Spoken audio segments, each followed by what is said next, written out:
નમસ્કાર, BBN news ચેનલમાં આપનું સ્વાગત છે. હું છું કવિતા પંચાલ ને હવે જોઈએ આજના સમાચાર.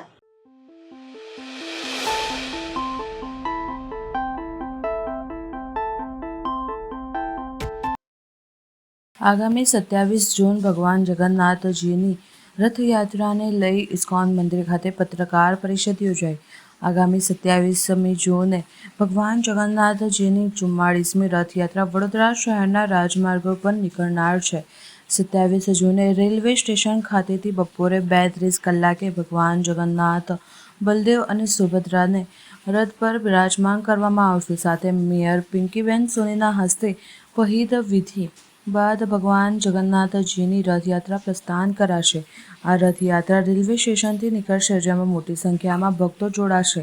આ રથયાત્રા કાળા ઘોલા, પંચમુખી હનુમાન મંદિર, આરાધના ટોકીઝ, સલાટવાળા, કોઠી 4 રસ્તા, રાવપુરા, અમદાવાદી પોળ, જુબિલી બાગ, ગાંધીનગર, ગ્રોસ, સુસાગર, દાંડિયા બજાર 4 રસ્તા, રાજમહેલ રોડ, ભગતસિંહ ચોક, મદન ઝાપા રોડ, પથ્થરગેટ, જયરત્ના બિલ્ડિંગ 4 રસ્તા થઈને પોલો ગ્રાઉન્ડ પાસે સમાપન થશે. આ રથયાત્રામાં 45 ટન પ્રસાદનું વિતરણ કરાશે. સાથે રથયાત્રાની પાછળ સ્વચ્છતાનું ખાસ ધ્યાન રાખવામાં આવશે અને તમામ ભક્તોને રથયાત્રામાં જોડાવવા આમંત્રણ આપવામાં આવ્યું છે. હરે કૃષ્ણ. ઇસ્કોન મંદિર વડોદરા દ્વારા આજે એમની પોતાની ખુદની એક વેબસાઇટ, ઇસ્કોન ઓર્ગેનાઇઝેશનની વેબસાઇટ છે, પણ ઇસ્કોન વડોદરા.in કરીને આજે એની વેબસાઇટનું લોન્ચિંગ થાય છે, જેમાં ભગવાનના દર્શન, ભગવાનના જે શૃંગાર અલગ અલગ થાય છે એના દર્શન વગેરે એની માહિતી, કાર્યક્રમોની માહિતી આ વેબસાઇટના માધ્યમથી નગરજનોને મળે એવી સુવિધા ઇસ્કોન મંદિર દ્વારા આયોજિત કરવામાં આવી છે, જેનું લોન્ચિંગ આજે કરવામાં આવશે. जगन्नाथ बलदेव सुभद्रा महारानी की जय, जगन्नाथ स्वामी की जय.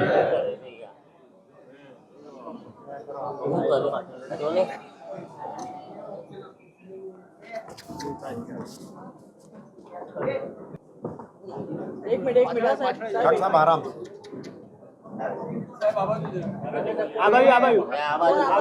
साहब आवाज ये पार्सल लो यार, पार्सल है किरण.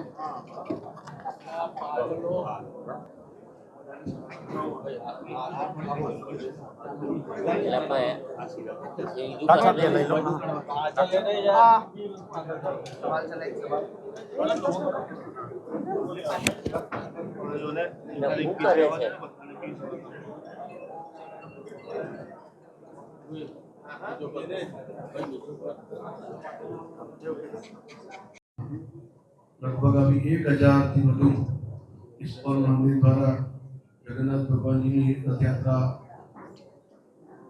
કરવામાં આવતી હોય છે.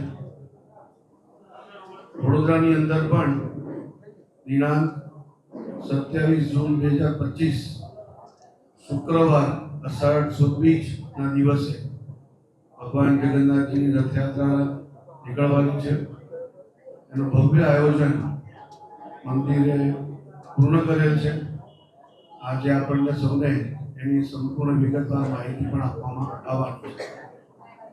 રથયાત્રા ભગવાન ખુદ નગરજનોને દર્શન આપવા માટે આવતા હોય છે. લાખોની સંખ્યામાં ભાવિક ભક્તો ભગવાનના દર્શન કરીને ધન્યતા પ્રાપ્ત કરતા હોય છે. વડોદરા સાંસ્કૃતિક નગરી છે, સંસ્કારી નગરી છે અને આ 44મી રથયાત્રાનું આયોજન પણ ભવ્ય રીતે થવાનું છે. પરંતુ જે રીતે દર વર્ષે થતું હતું એમાં થોડી સાદગી રહેશે, કારણ કે હમણાં જ આ દુઃખદ ઘટના બની છે. પરંતુ નાગરિકો ભગવાન જ્યારે રથમાં બિરાજમાન થઈને દર્શન આપવા માટે આવે છે, નાગરિકો ભગવાનનું સ્વાગત ભવ્યતાથી કરી શકે છે.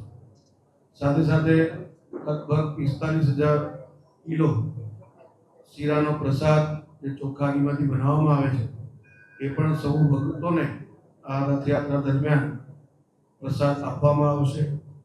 આપણી રથયાત્રાનો જે પ્રારંભ થતો હોય છે, આપ સૌ ખ્યાલ છે કે રેલવે સ્ટેશન ને આગળના પ્રાંગણથી શરૂ થઈને કાલાઘોડા સર્કલ, કોઠી 4 રસ્તા, જ્યુબલી બાગ, ન્યાય મંદિર, મદન ઝાપા રોડ, કેવડા બાગ થઈને પોલો ગ્રાઉન્ડમાં એનું સમાપન થતું હોય છે. બપોરે 2:30 વાગે આ યાત્રા પ્રારંભ થશે. લગભગ રાત્રે 8 વાગે આનો પૂર્ણાહુતિ થશે. આ દિવસે हरे कृष्णा।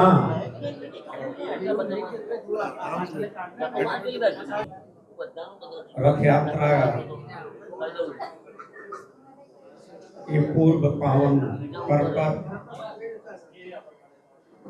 आज यहाँ पर उपस्थित हमारे आप सबके बीच में बड़ौदा शहर जनता पार्टी बड़ौदा शहर के अध्यक्ष डॉक्टर जयप्रकाश स्वामी जी हमारे बीच में जो सदियों हमारे आप सबके साथ में और सेवा में रखते हैं, ऐसे हमारे आदरणीय धीरू भाई पटेल धीरू काका वर्षों से जो पहली रथ यात्रा से आज तक जो भगवान के सेवा में, जगन्नाथ जी के सेवा में प्रसाद वितरण करते हैं रथ के पीछे, ऐसे हमारे बीच में बुजुर्ग श्रेष्ठ और वर्षों से नित्य सेवा में जगन्नाथ जी के हैं गोपाल बादशाह। शुक्रवार को रथ यात्रा का शुभारंभ होगा। तो आप सभी का पुनः एक बार इस्कॉन मंदिर की तरफ से और आप सबको बहुत सारी ढेर शुभकामनाएं। जैसे कि गोपाल भाई बताए, रथ यात्रा के पीछे आज इस्कॉन मंदिर में भगवान श्री जगन्नाथ जी की 44वीं रथ यात्रा के अवसर पर आप सभी प्रिंट मीडिया, इलेक्ट्रॉनिक मीडिया, जो भी हमारे बंधु जगन्नाथ के भक्त यहाँ आए हैं, आप सभी का इस्कॉन मंदिर के द्वारा आप सबका स्वागत है, आप सभी का अभिनंदन है। जैसा कि आप सब जानते हैं, आप सभी सहभागी हैं। बड़ौदा महानगर का एक बड़ा उत्सव है, भव्य उत्सव है, विशाल उत्सव जो इस्कॉन मंदिर के द्वारा वर्षों से चला रहा है। इस्कॉन मंदिर एक माध्यम है जगन्नाथ जी का रथ पहुंचा देना, भगवान श्री जगन्नाथ जी के विग्रह को वहां पर रथ पे आरूढ़ करना, उनका श्रृंगार पूजा इत्यादि करके रथ को प्रस्थान करवाते हैं। इस रथ यात्रा में 27 जून को बड़ौदा के प्रथम मेयर श्रीमती पिंकी बहन सोनी की परिनिधि के उपरांत भगवान श्री जगन्नाथ जी का रथ प्रस्थान होगा।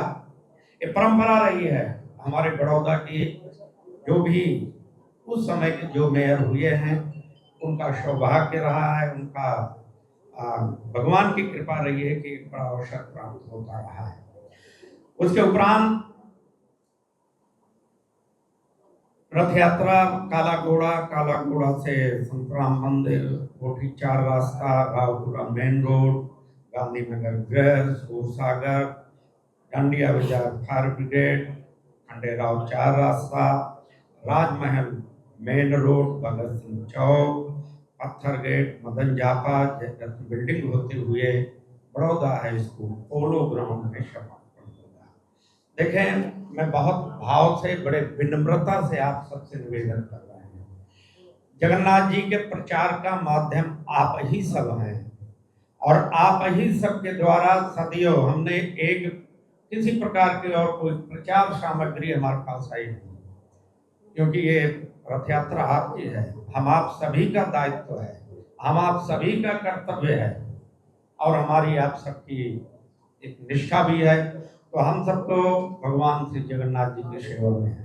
ऐसा ना समझें कि आप यहाँ पर हम निमंत्रित किए हैं, आमंत्रित आप आए हैं, ये हमारा आप सबका कर्तव्य है। रथ यात्रा से हमारी संस्कारी नगरी बड़ौदा में त्योहार शुरू होते हैं, पहले भगवान श्री जगन्नाथ जी का, फिर उसके बाद अन्य आयोजन धीरे धीरे एक भाई आते हैं।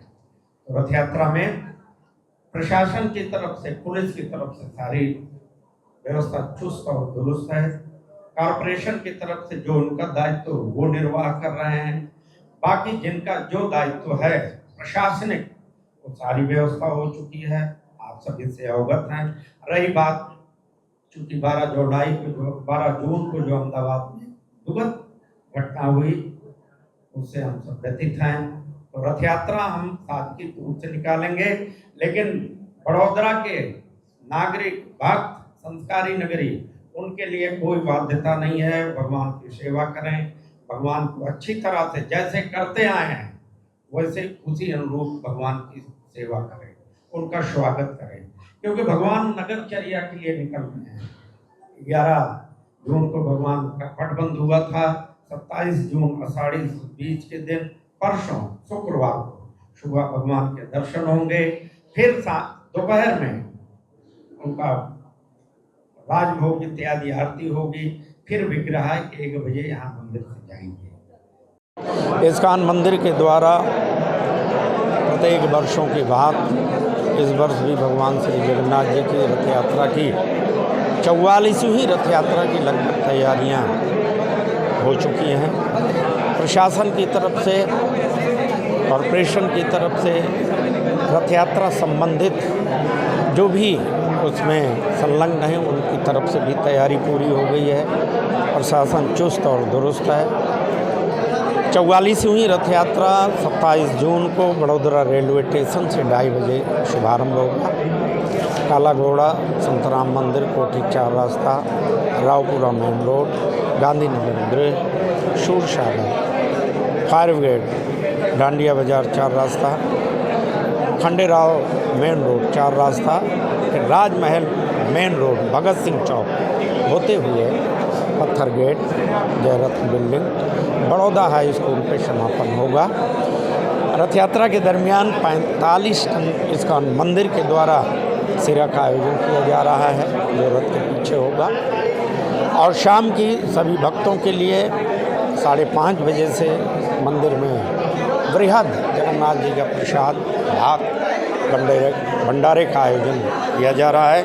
तो VVN न्यूज और सत्य बोल न्यूज के आप सभी दर्शकों से हम निवेदन करते हैं कि आप सब आएँ, रथ यात्रा के दरमियान भगवान का दर्शन करें और भगवान का कीर्तन करते हुए, मनन करते हुए, स्मरण करते हुए दर्शन करें और शाम के यहाँ भंडारे में उपस्थित हों।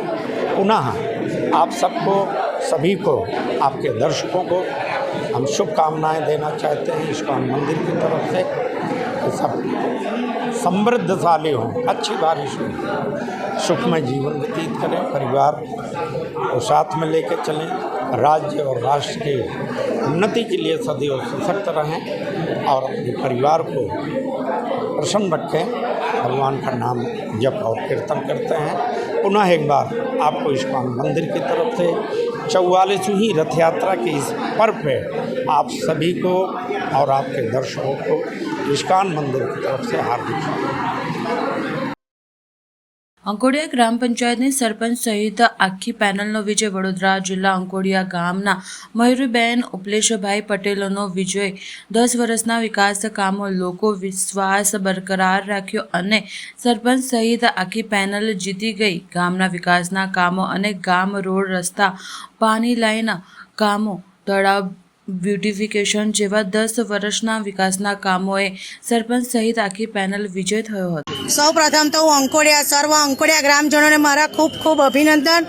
અમે 1200ની લીડથી જીત્યા છે અને મારા હસબન્ડે જે આગામી કામ કર્યા છે વિકાસને એને હું શાંતિપૂર્વક આગળ વધાવીશ ને આગળ વધારે કામ કરીશ.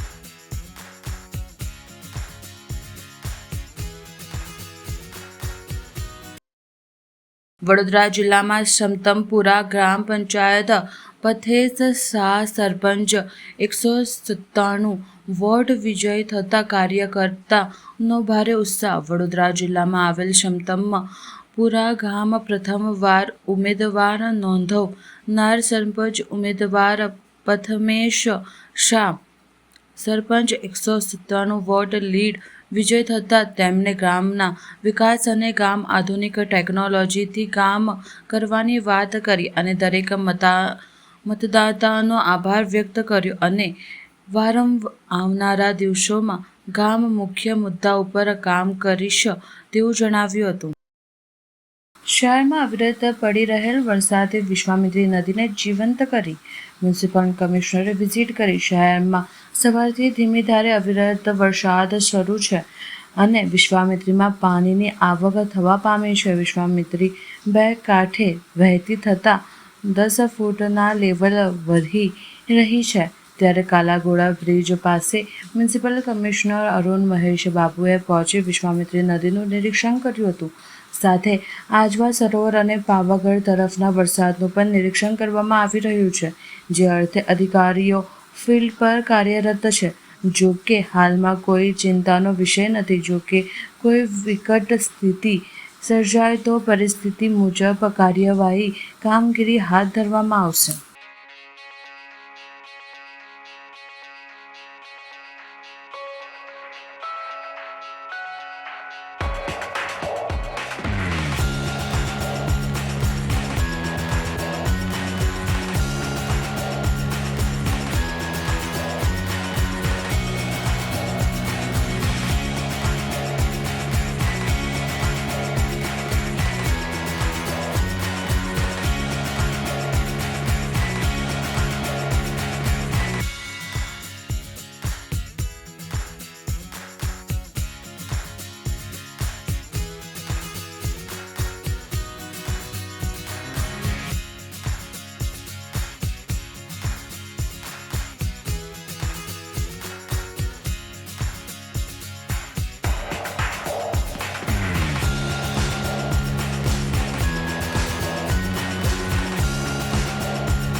ડભોમાં સુપ્રસિદ્ધ યાત્રાધામ કુબેર ભંડારી કરનાળી ખાતે આજે અમાસ નિમિત્તે મોડી રાતથી જ મોટી સંખ્યામાં ભક્તોનું મહેરામણ ઉમટી પડ્યું હતું. દર અમાસે ભક્તો અહીં અમાસ ભરવા આવતા હોય છે. ભગવાન ભોળાનાથના દર્શન નર્મદા જળથી અભિષેક કરી ધન્યતા અનુભવતા હોય છે. ત્યારે આજે અમાસ નિમિત્તે હજારોની સંખ્યામાં ભક્તોએ દર્શન કરી ધન્યતા અનુભવી હતી. આજે જેઠ માસની અમાસ એટલે કે હલહારીની અમાસ. આ અમાસ ખેડૂતો માટે મહત્વની હોય છે. આજે અમાસ નિમિત્તે ડભોઈના નર્મદા નદી કિનારે આવેલ સુપ્રસિદ્ધ યાત્રાધામ કુબેર ભંડારી કરનાળી મંદિર ખાતે હજારોની સંખ્યામાં અમાસમાં દર્શનના ભક્તોનું ઘોડાપૂર ઉમટી પડ્યું હતું. મોડી રાતથી જ ભક્તો ભગવાન ભોળાનાથનો વિવિધ સામગ્રી સાથે નર્મદા જલથી અભિષેક કરી ભક્તોએ ધન્યતા અનુભવી હતી. जय कुबेर जय महाकाली माँ। आज अमावस्या का दिन है और आज के दिन इस इतने फुल बरसात के अंदर भी कुबेर दादा के प्रति लोगों की इतनी श्रद्धा है, इतनी उनकी मनोवांछित फल जो उनको प्राप्त हो रहे हैं उसके उसीलिए इतने बारिश के समय में भी लोग भीगते हुए इतने दूर दूर से श्रद्धालुगण आए हुए हैं और कुबेर दादा का दर्शन करके अपने मनोरथ को पूर्ण प्राप्त कर रहे हैं। ऐसे सभी भक्तों को जितने भी यहाँ पर आए हुए जितने भी श्रद्धालुगण हैं उन सब के लिए कुबेर दादा का आशीर्वाद, महाकाली माँ का आशीर्वाद उन सब के प्रति फलीभूत होता रहे, ऐसी कामना करते हैं। जितने भी आए हुए श्रद्धालु हैं, नर्मदा मैया में पानी का बहाव बहुत ज़्यादा है तो बिल्कुल दूर से ही दर्शन करें और आते समय रास्ते में भी ध्यानपूर्वक दर्शन करें, आते समय ध्यानपूर्वक आएँ और हो सके तो इस धरती के ऊपर 1-2 वृक्ष इसी समय लगाया जाता है। 1-2 वृक्ष अपने घरों के आसपास जहाँ आपसे उसको बड़ा करने की सामर्थ्यता हो, 1-2 वृक्ष जरूर लगाएं। जय कुबेर, जय महाकाली। ડભોઈ તાલુકાના નિમાન ગામડી પાસે રેલવે ગરનાળામાં વરસાદી પાણી ભરાઈ જવાથી શાળાએ જતા બાળકો વિલા મોડે પરત ફર્યા. પ્રતિવર્ષ ચોમાસામાં સર્જાતી આ સમસ્યાથી ગ્રામજનો સહિત વિદ્યાર્થીઓ પારાવાર પરેશાન. વડાપ્રધાનના ડ્રીમ પ્રોજેક્ટ એવા સ્ટેચ્યુ ઓફ યુનિટીના નિર્માણ બાદ તેની મુલાકાતે પર્યટકો સરળતાથી પહોંચી શકે તે માટે ડભોઈથી કેવડિયા સુધી બ્રોડગેજ રેલવે લાઇન કાર્યરત કરાઈ છે. પરંતુ રેલવે બ્રોડગેજ લાઇનના નિર્માણ સમયે અનેક ઠેકાણે ઊભા કરાયેલ રેલવે ગરનાળાના પદ્ધતિસરના બાંધકામ સહિત વરસાદી પાણીના નિકાલ અંગેની યોગ્ય વ્યવસ્થાનું આયોજન કરાયું ન હોવાથી ચોમાસામાં પાણી ભરાઈ જવાની સમસ્યા સર્જાતી રહી છે. છેલ્લા 2 દિવસથી ડભોઈ તાલુકામાં વ્યાપક વરસાદ વરસી રહ્યો છે ત્યારે તાલુકાના તીર્થક્ષેત્ર ચાનોદ પાસેના નિમાના ગામડી પાસેથી પસાર થતી રેલવે બ્રોડગેજ લાઇન નીચેના ગરનાળામાં 6 થી 7 ફૂટ જેટલા પાણી ભરાઈ ગયા છે. પરિણામે આજે નિમાન ગામડીથી ચાનોદની શાળામાં અભ્યાસ માટે જતા 40 થી 50 45 જેટલા વિદ્યાર્થીઓ અટવાઈ ગયા હતા અને નાળામાં પાણી ભરાયેલું હોવાથી વિલા મોડે પરત ફર્યા હતા. પથકના ગામડાઓ માટે ચાનોદ એ વેપાર ધંધા સહિત આરોગ્યલક્ષી સેવાઓ માટેના કેન્દ્ર સ્થાને રહ્યું છે ત્યારે રોજિંદા અવાર જવર માટે લોકો પણ ગરનાળામાં પાણી ભરાઈ જવાની સ્થિતિના કારણે મુશ્કેલીમાં મુકાઈ ગયા હતા. દર ચોમાસામાં પાણી ભરાઈ જવાની સ્થિતિના કારણે આ વિસ્તારના ગ્રામજનો સહિત વિદ્યાર્થીઓ વારંવાર મુશ્કેલી વેઠતા રહ્યા છે ત્યારે આ સમસ્યાના કાયમી નિરાકરણ માટે રેલવે તંત્ર યોગ્ય આયોજન હાથ ધરે તેવી સર્વત્ર માંગ ઉઠી હતી. ઉલ્લેખનીય છે કે રેલવે તંત્ર દ્વારા ડીઝલ મશીનો દ્વારા પાણી નિકાલની વ્યવસ્થા કરવામાં આવે છે પરંતુ તે કારગત સાબિત થઈ નહોતી. હા, મારું નામ અલ્કેશ માછી છે અને હું અહીં આગળ ગામડી ગામમાં ઓરસંગ કેમ્પમાં નેચરાલિસ્ટ તરીકે ફરજ બજાવું છું. આજે સવારમાં જ્યારે હું મારા જોબ પર આવતો હતો ત્યારે મારી નજર પડી કે ગામના કેટલાક વિદ્યાર્થીઓ જે છે એ ગરનાળાની અંદર 6 થી 7 ફૂટ પાણી ભરાવાના કારણે અટવાઈ ગયેલા છે અને એમના અભ્યાસ બગડે છે. હવે ખરેખરમાં જો આપણા દેશની અંદર એવું કહેતા હોય કે બેટી પઢાઓ બેટી બચાવો, હવે અત્યારે ચોમાસા દરમિયાન રેલવેના જે ગરનાળાઓ છે એની અંદર એક સમસ્યા એવી છે કે અહીં આગળ 6-6, 7-7 ફૂટ પાણી ભરાઈ જવાના કારણે ગામના 40 થી 45 વિદ્યાર્થીઓ જે છે એ પોતાના અભ્યાસ અર્થે ગામડીથી ચાણોદ જઈ શકતા નથી. એ સિવાય ઘણી બધી સમસ્યાઓ એવી છે કે ગામમાં કોઈ બીમાર હોય, કોઈ વ્યક્તિને કામ અર્થે બહાર જવાનું હોય અને આવા બધા કામ અર્થે બહાર જવાનું હોય તો રસ્તામાં ગરનાળાની અંદર 6-7 ફૂટ પાણી હોય તો એ લોકો પોતાના કામ પર પણ નથી જઈ શકતા. અને આ સમસ્યાને જો સત્વરે નિકાલ કરવામાં નહીં આવે તો ઘણી બધી સમસ્યાઓ આગળ જતાં થઈ શકે છે. માટે મારી રેલવે તંત્રને અપીલ છે કે આ ગરનાળાની અંદર જલ્દીથી જલ્દી પાણી નીકળે એવી પમ્પિંગ સિસ્ટમ નાખીને આ પાણીનો નિકાલ થાય જેથી કરીને આપણા દેશનું જે ભવિષ્ય છે વિદ્યાર્થીઓ એ સ્કૂલે જઈને પોતાના દેશનું નામ રોશન કરી શકે. જય હિન્દ, જય ભારત, જય ગરગુતર. નિકાલ પમ્પિંગ દ્વારા કરી છે, શું એ ઓછી સાબિત થાય? અત્યારે પાણીનો જે ઇનફ્લો છે એ વધારે છે અને આઉટફ્લો છે એ ઓછો છે. જે પાણી કાઢવામાં આવી રહ્યું છે એ ઓછું નીકળી રહ્યું છે. ગઈકાલે સાંજના 5 વાગ્યાથી પાણી કાઢવાનું ચાલુ કરવામાં આવ્યું હતું. અત્યારે થયા છે લગભગ 10 વાગ્યા અને અત્યારે લગભગ 1 ફૂટ પાણી ગરનાળામાંથી ઓછું થયું છે. તો માંગ એવી છે કે અહીં આગળ મોટા પમ્પિંગ સેટ મૂકવામાં આવે અને આ પાણી જલ્દીથી નિકાલ થાય એવી માંગ છે અમારી અને ગામજનોની. મારું નામ વસાવા ભારતીબેન દીપકભાઈ છે.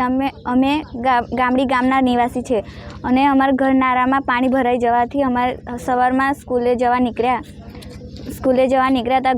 ગરનાળામાં પાણી ભરાઈ જવાથી 6, 7, 8 ફૂટનું પાણી ભરાઈ જવાથી અમારાથી સ્કૂલ જવાયું નહીં. હવે અમારે અભ્યાસ કરવા કેવી રીતના જવાનું? અમારો અભ્યાસ બગડે છે. હવે અમારે ગામમાંથી કોઈને કામે બામે જવાનું હોય, કામકાજ માટે જવાનું હોય તેમનું બગડે છે કામ બામ.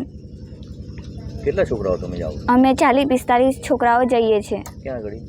ચાનોદ CB હાઈસ્કૂલમાં. કાયમ પાણી ભરાઈ રહ્યા છે, નિકાલ માટે શું તમે કહેતો રેલવે તંત્ર? અમારો બસ એટલો જ નિકાલ છે કે આ પાણી ના ભરાય અને પાણી દખે કોઈનું નુકસાન ના થાય. પાણી ભરાઈ જવાથી અમારા ગામમાંથી કોઈ દવાખાને બહાને જવાનું હોય તે વખતે અમારે નુકસાન પહોંચે છે. અમારે દવાખાને કેવી રીતના જવાનું? અમારે ખાલી એક જ નિકાલ છે કે આ પાણી અહીંથી પાણી નીકળી જવું, બહાર નીકળી જવું જોઈએ, પાણી ના ભરાવું જોઈએ, એટલો નિકાલ છે અમારો. ભારતીય લોકતંત્રના કાળા દિવસ સન્માન સંવિધાન હત્યા દિવસની કરાઈ ઉજવણી. આજવા રોડ પર આવેલ પંડિત દીનદયાલ ઉપાધ્યાય નગર ગૃહ ખાતે કરાઈ ઉજવણી. શહેરમાં આયોજિત કાર્યક્રમમાં રાજ્ય સરકારના મુખ્ય દંડક સાથે સાંસદ રહ્યા ઉપસ્થિત. કટોકટી લાવ્યાના 50 વર્ષ પૂર્ણ થતાં કરવામાં આવી રહી છે ઉજવણી. સંવિધાન હત્યા દિવસની ઉજવણીમાં પાલિકાના પદાધિકારીઓ, અધિકારીઓ અને નગરસેવકોને જોવામાં મળી પાકી હાજરી. વિશ્વની અંદર આપણે કોઈ પણ વિકસિત રાષ્ટ્રને પણ લઈએ તો હંમેશા એ વિકસિત રાષ્ટ્ર ઉપર થનાર જે કોઈ પણ દુર્ભાગ્યપૂર્ણ ઘટનાઓ હોય તેઓ હંમેશા એક સ્મારક બનાવી અને એનાથી ઘણું શીખતા હોય છે. એવી જ એક ઘટના કે જે સંવિધાન હત્યા દિવસ આજથી 50 વર્ષ પહેલાં માત્ર પોતાની સત્તા બચાવવા માટે થઈ અને સંવિધાનને તોડી મરોડીને કયા પ્રકારે સમગ્ર દેશની અંદર કટોકટી લાદવામાં આવી હતી અને આ કટોકટીની અંદર સંવિધાનના મૂલ્યોને બચાવવા માટે તત્કાલીન તમામ નેતાઓ કે જેના પણ આપણે કહી શકાય કે રૂટ્સ ગુજરાતથી જ્યારે જોડાયેલા હોય એવા તમામ નેતાઓ અને એમણે સાથે મળી અને આ સંવિધાનને બચાવવા માટેના ત્યારે પ્રયાસ કર્યા. તેઓને જેલમાં પણ મૂકવામાં આવ્યા, તેમના ઉપર યાતનાઓ પણ ગુજારવામાં આવી અને હાલના આપણા વડાપ્રધાન કે જેમણે આ સંવિધાન હત્યા દિવસનું એક આ દિવસ આપ્યો છે, એમણે તત્કાલીન સમયે RSSના પ્રચારક તરીકે પણ ઘરે ઘરે પત્રિકાઓ વહેંચી અને કયા પ્રકારે લોકોને આ બાબતે માહિતગાર કરવાનું જ્યારે કાર્ય કર્યું હતું ત્યારે આજે સંવિધાનના મૂલ્યોને બચાવવા ખૂબ જ જરૂરી છે.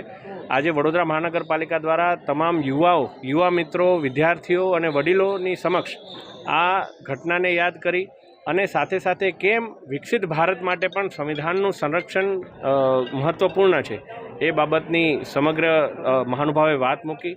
આ પ્રસંગે વિધાનસભાના મુખ્ય દંડક આદરણીય બાલકૃષ્ણ શુક્લજી, વડોદરાના પ્રથમ નાગરિક બેન શ્રી પિંકીબેન અને તમામ મહાનુભાવો સાથે મળી અને માનનીય મુખ્યમંત્રીશ્રીને પણ વર્ચ્યુઅલી અમે સૌએ સાંભળ્યા છે અને તમામે સાથે મળી અને આગામી વર્ષોની અંદર સંવિધાનને સંરક્ષિત કરવા માટે એક પ્રણ લીધો હતો. ભારતના લોકશાહીના ઇતિહાસનો, ભારતના બંધારણનો અત્યારનો સૌથી ગોઝારો દિવસ એટલે 25મી જૂન 1975. એક એવી ઘટના કે જેને આજે પણ દેશ ભૂલી શકતો નથી અને કોઈ એક વ્યક્તિના વ્યક્તિગત સ્વાર્થ હેઠળ, સ્વાર્થ માટે થઈને કોર્ટના ચુકાદાને પણ કચડી નાખીને બંધારણના કલમ 38, 39 અને 42નો દુરુપયોગ કરીને સાથે સાથે આ તમામ જે ન્યાયિક સમીક્ષા થાય કે ભવિષ્યમાં ચર્ચા થાય તેમાંથી બાકાત કરવા માટે થઈને